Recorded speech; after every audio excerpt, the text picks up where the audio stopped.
Pranë vetës kam komandantin, njerit edhe deputetin e Kuvendit Kosovës, me të cilin do të flasim sa i përket jetës në Deçan, por edhe për shumë procese të rëndësishme për vendin.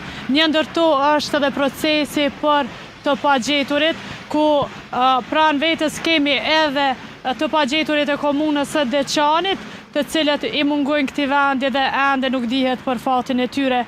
Zotri Hadërgjona, i përshëndetje dhe faleminderit që na pranuat. Përshëndetje, mirë se keni orë në Deçan. Deçanin heroik. Faleminderit. Pa fillu bisedën ma tutje, qa mendoni, si ka ngecë procesi të pagjeturve? E dim që nuk është bërë gërmime që një kohë gjatë. Vërtet është një plagë e rëndë për gjithë qytetarët e Kosovës, e sidomos për familjarët e të pagjeturve. Edhe është për keqardhje 26 vite pas lufte, që ne ende dhe familjarët e tyre nuk i dinë spaku për eshtrat e familjarëve të vetë.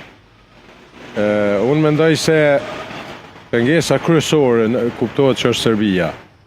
Dhe jo vetëm këtë fushë, për në shumë fusha Serbia është pengesë serioze. Dhe ka qenë përherë pengesë serioze. Fatbarësisht tani mos e kemi këtu në Kosovë Serbinë.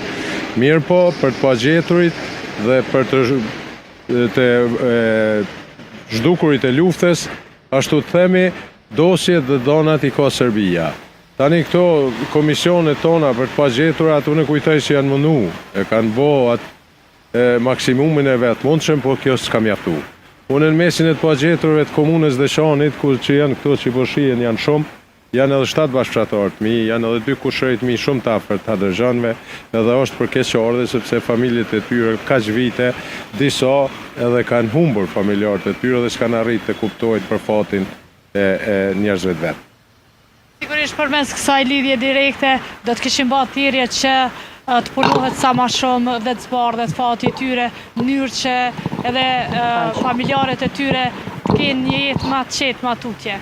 Po pajtona plotësisht, se kjo nuk du të mbetet vetëm detyre familjarëve apo agjencionit, komisionit për të pagjeturit, po kjo është një barë për gjithë qytetarët e Kosovës, për gjitha institucionet e Republikës Kosovës, dhe gjithë duhet të fokusohemi dhe të angazhohemi në këtë drejtim, përmes ngritjes zërit, përmes kampanjes tek ndërkombëtare, tek kudo qoftë, te çdo adresë trokasit që gjenden këta njerëz. Ne do vazhdojmë të ecim drejt shtatorës të bashkëluftëtarit tënd dhe do ta vazhdojmë bisedën lidhje edhe me shumë procese tjera për vendin. Ju aktualisht jeni deputet i Kuvendit Kosovës, ditë më parë u bë dhe konstituimi i Kuvendit. Çfarë mendoni situata politike në Kosovë? Si e kishim përshkruar me pak fjalë? Unë jam për herë të parë deputet i Kuvendit Kosovës, ka qenë gara ime e parë në kuadër të Lidhjes Demokratike të Kosovës pas pensionimit nga Forca e Sigurisë Kosovës bazon ligjet të cilat janë të aplikueshme për FSK-n dhe mendoj se gjithë problemi deri me tani ne kemi pas 3 interpretime kushtetuese, adresime të kushtetuta për zgjedhjen e ngërçit politik krijuar.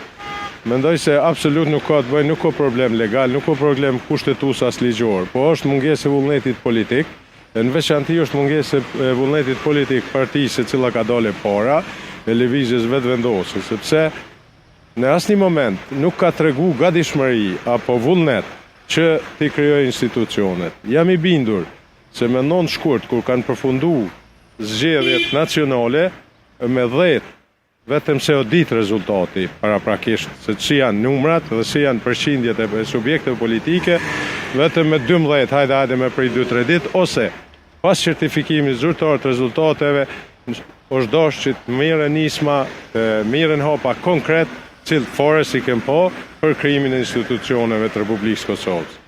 Është fatkesi, është edhe për qytetarët, është për keqardhje, që po thuj se u bon 6 muaj, ne ende se kemi qeverin, ma në fund e konstituum Kuvendin 2 ditë ma përpara. Kjo është një hap i drejt konstituimit edhe të institucioneve tjera, praktikisht të formimit qeveris, po shpresojmë se edhe gjatë ende po dalë rezultatet zyrtare, po edhe pasi dalë rezultatet zyrtare, përfshi edhe kryeministrin ish kryeministin Albin Kurti dhe eksponent televizës vetëm gjithë kohën kanë proklamuar se i kanë numra. Ka numra tani me në fazën e tyre të implementojnë numra dhe të ecim tutje. Tani derisa gjendemi të shtatorja e herojit të Deçanit dhe gjithë Kosovës, Sali Çekaj, a na kujtoni një moment bashkë me Sali Çekajn? Për mua është emocionuese, është hera parë në jetën time që unë jap një intervistë para shtatorës së herojit kombëtar Sali Çekaj. Ky ishte njeriu përmes cilit unë jam mobilizuar për luftë. Unë kam telefonata e tij, më kam mobilizuar nga Gjermania dhe gjatë gjithë kohës unë kam qenë ushtar, ushtari i tij, edhe pse unë kisha përgatitje ushtarake, e gjitha, po ky ka qenë idoli, udhëheqësi, drejtuesi, sepse gjatë luftës e ka pas nofkën veterani, jo për shkak të moshës, se ky kur ka qenë 42 vjeçar, po për shkak të aktivitetit, cilët e kishte filluar shumë herët, edhe për komunën e Deçanit, po jo vetëm, po për krejt Kosovën, emri i Sali Çekaj tepër i njohur. Ka qenë një jurist i shkollë, një jurist i Zoti, dhe ka arrit, bile para 2 ditë ka qenë edhe 35 vjetori, shënimi 35 vjetorit të hartimit apo të adoptimit të statutit komunal të Deçanit në harmoni me dispozitat kushtetutës së Kaçanikut. Dhe është i pari dhe vetmja komunë që e ka harmonizuar do të thotë statutin e komunës bazuar në dispozitat kushtetuese të Kaçanikut.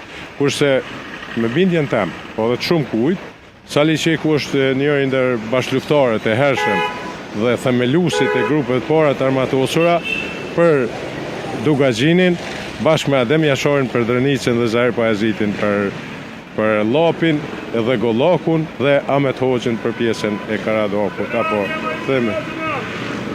Kështu që unë kam qenë njëri me fat madh, që kam pas fatin të jem me të gjatë luftës së ushtrisë shqiptare të Kosovës dhe jemi bashkë me një rresht kur e kemi jap betimin dhe i kemi themelu formacionet e para të ushtrisë shqiptare të Kosovës, po edhe të institucioneve të Republikës Kosovës, të udhëhequra nga Ministria e Mbrojtjes në krye me kolonel Ahmet Krasniqin dhe natyrisht e kemi njohur si komandant suprem presidentin Dr. Ibrahim Rugova. Dhe ky ishim bashkë në atë rresht dhe kemi vazhduar aktivitetin tonë ushtarak bashku deri në ditën e rënies tij.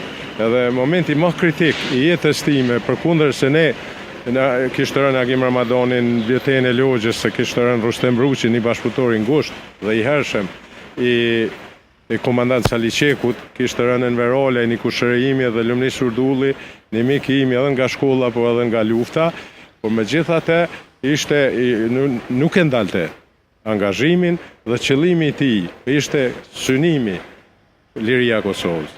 Dhe momenti përkundër gjitha këtyre përjetimeve, se lufta, domethënë humbjet janë të ndjeshme, janë të dhimbjet janë të mëdha, mirë po dhe janë në një formë edhe motivuese, sepse na japin një obligim shtesë se gjakun e tyre ne duhet ta çojmë tutje, nuk të guxojmë ta lëmë gjakun e tyre të humb.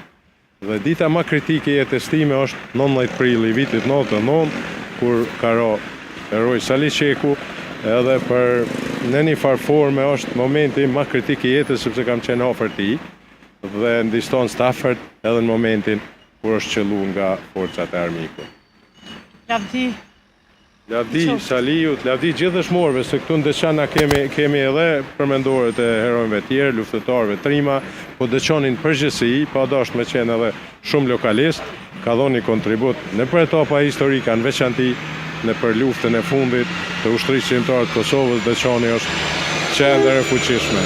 Gjë për cilën sigurisht jemi falendërues përjetësisht jetës, veprës tyre, por sigurisht mburremi dhe krenohemi me luftën që ka bërë dhe sot ne jemi të lirë. Patjetër, ne do t'i nderojmë. Shkurtimisht i nderuam, a keni ushtruar të drejtën e votës sot që ta po mbyllim këtë intervistë, se edhe për mua sigurisht ishte e veçantë. Po, kam kryer obligimin tim qytetar.